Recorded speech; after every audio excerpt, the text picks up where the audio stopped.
Cockroach जनता party के द्वारा एक प्रोटेस्ट कॉल दिया गया दिल्ली के जंतर मंतर पर। तकरीबन 20-25 दिनों का आमरण उपवास रहा और उसके बाद 20 तारीख का उनका जो संसद मार्च के घेराव का कार्यक्रम था। इस बीच सीजेपी के आंदोलन के दौरान कुछ अशिष्ट असभ्य कहे जाने वाले विद्यार्थियों के नाम से देश के प्रधानमंत्री, उनकी माताजी, गृह मंत्री और सर्वोच्च अदालत के न्यायाधीश और अन्य वरिष्ठ व्यक्तियों को अभद्र और अश्लील भाषा में अशिष्ट रूप से गालियां दी गई। और जब इस पर राज्य सरकार के द्वारा प्रशासन के माध्यम से एफआईआर लॉन्च किए गए, जिसमें नोएडा में रुचिका नाम की एक लड़की के ऊपर भी एफआईआर हुआ। और इस विषय पर जब कॉकरोच जनता पार्टी के राष्ट्रीय प्रवक्ता सौरभ दास जी से पूछा गया तो मीडिया के समक्ष वो बयान देते हैं कि इस देश में गाली देना, अपशब्द कहना कब से क्राइम हो गया। जहां तक मेरी जानकारी में है, बीएनएस की धारा 296, 352 और आईटी एक्ट 67 के तहत किसी को भी अपशब्द कहना यह दंडनीय अपराध है। लेकिन सीजेपी इस समय एक देश में सबसे बड़ा चर्चित आंदोलन हुआ है और सरकार उनकी बातों को प्रमुखता से मानती है। जहां तक मेरी जानकारी में आया है और माननीय प्रधानमंत्री जी ने सार्वजनिक रूप से एक संवेदनशील प्रधानमंत्री होने का परिचय देते हुए इन अशिष्ट बच्चों को भी उन्होंने माफ किया। मैं सीजेपी के प्रवक्ता को एक निवेदन करना चाहता हूं। 2017 में 5700 से ज्यादा केस SC ST एक्ट के वायलेंस पे हुआ है। 2022 में 67,000 से ज्यादा केस और 2023 में 70,000 से ज्यादा केस दर्ज किए गए, जिसमें 60 से 65% ऐसे केस दर्ज हुए हैं कि जिनमें मात्र जाति सूचक शब्दों का उपयोग करने का आरोप लगा हुआ है। लाखों की संख्या में परिवार बर्बाद हुए हैं। अगर कहें एक परिवार में 5-7 लोग होते हैं तो 3 लाख से ज्यादा केस हुए, तो 15 लाख तो यही हुए।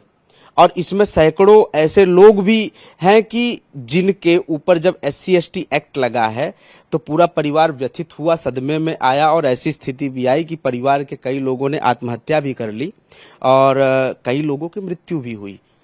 और इसी प्रशासन के प्रताड़ना के कारण कोर्टों ने अपने ही परिवार के व्यक्तियों के दाह संस्कार के लिए भी उनको अनुमति नहीं दी। तो मैं सीजेपी के प्रवक्ता के माध्यम से सरकार से कहना चाहूंगा, माननीय प्रधानमंत्री जी से भी निवेदन करना चाहूंगा, अगर गाली देने के अपराध में सीजेपी के आंदोलनकारियों को, अशिष्ट आंदोलनकारियों को माफ किया जा सकता है तो इन 3 लाख से ज्यादा मुकदमे झेल रहे जनरल और ओबीसी परिवार के लोगों के ऊपर जो SC ST का कानून लगा करके उनके ऊपर मात्र गाली देने का, जाति सूचक शब्दों के उपयोग के माध्यम से अपशब्द कहने का आरोप मात्र लगा है, उन सभी केसों को सरकार को तत्काल वापस लेना चाहिए। सरकार को सार्वजनिक रूप से माफी भी मांगनी चाहिए। और जहां तक मेरी जानकारी में है कि SC ST एक्ट के तहत जो शिकायत करता होता है, वो कोई केस करता है तो उसे 85,000 से लेकर के 8,25,000 रुपए तक का अनुदान मिलता है। तो जब 65% से ज्यादा केस फर्जी हुए हैं, फेक हुए हैं इस अपशब्द के उपयोग के कारण, तो उन केसों को वापस लेती है सरकार। तो इनको दिया गया जो मुआवजा है वह भी सरकार इनसे ब्याज के साथ वसूले और लोकसभा के सत्र में चर्चा करे कि क्यों न इन कानूनों को हटाया जाए कि इसका दुरुपयोग हो रहा है। क्योंकि जहां तक हमारा मानना है, एक देश, एक विधान, एक संविधान है और आंदोलन भारत में हमेशा होते रहे हैं, लेकिन एक सभ्यता के साथ रहे हैं, संस्कारों के साथ रहे हैं, नियम और शुचिता के साथ रहे हैं। ऐसा आंदोलन नहीं हुआ कभी कि किसी देश के वरिष्ठ व्यक्तियों को संबोधित करके और उनको असभ्य भाषा में गालियां दी जाएं। आंदोलन करना सबका अधिकार है, वह अपनी मांगों को रखे और सरकार का कार्य है कि उनकी मांगों को सुने और उस पर विचार करे और जो कदम उठाने हैं उठाए जाएं।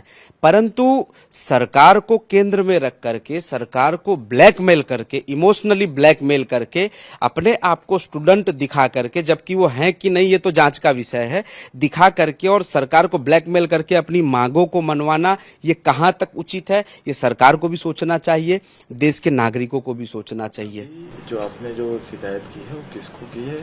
लेटर लिखा है, कोई जवाब आया है? हमने जो अपनी शिकायत लिखी है वो लोकसभा के संयुक्त सचिव को लिखी है और लिखी भी इसलिए है कि संसद का जब सत्र चालू हो, उस सत्र में इस विषय को प्रमुखता से रखा जाए और इस पर सार्वजनिक रूप से चर्चा की जाए। अगर एक पक्ष को माफी दी जा रही है तो दूसरे पक्ष को भी माफी मिलनी चाहिए, क्योंकि संविधान सबके लिए बराबर है, सबका अधिकार है उस पर। एक को माफी मिले और दूसरा 10 वर्ष तक जेल में जा करके चक्की पीसता रहे, एक को मलाई खाने को मिले और दूसरे के घर में लोग आत्महत्या करते रहें, ऐसा नियम, ऐसे कानून तो हम कदापि नहीं मान सकते। तो इस पत्र के माध्यम से हमने सरकार से मांग की है कि इस विषय पर सार्वजनिक रूप से चर्चा हो और इसका क्या निर्णय आता है उसको सार्वजनिक किया जाए।